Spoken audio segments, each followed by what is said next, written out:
நவீன் தனது சிறிய வீட்டு அலுவலகத்தில் ஹெட்போன் அணிந்து முக்கியமான வீடியோ காலில் மிக தீவிரமாக பேசிக் கொண்டிருக்கிறான். அவன், இன்று மாலை 6 மணிக்கு முன் இந்த அறிக்கையை சமர்ப்பிக்க வேண்டும் என்று புத்திசாலித்தனமாக விளக்கிக் கொண்டிருக்கும்போது, திடீரென கதவுக்கு வெளியே பாட்டியின் உரத்த குரல் ஒலிக்கிறது. பாட்டி, நவீன், இன்னைக்கும் லீவா? சமையல் கட்டுல ஒரு முக்கியமான கேள்வி என்று கத்துகிறார். நவீன் அவசர அவசரமாக கதவை திறக்க வேண்டாம் என செய்கை செய்கிறான்.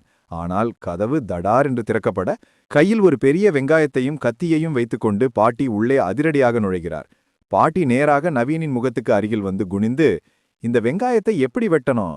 இப்படி வட்டமா போடணுமா இல்ல சதுரமா போடணுமா என்று சத்தமாக கேட்கிறார். பாட்டியின் பெரிய முகம் கேமராவில் தெரிய, நவீன் பதற்றத்துடன் மைக்ரோஃபோனை மூட முயற்சிக்கிறான். இறுதியில் சக ஊழியர்களின் சிரிப்பொலி ஹெட்போன் வழியே கேட்க, நவீன் சோர்வுடன் சிரித்து ஹெட்போனை கழற்றி, 1 நிமிஷம் என்று சொல்லிவிட்டு பாட்டியை பின்தொடர்ந்து வெளியே ஓடுகிறான்.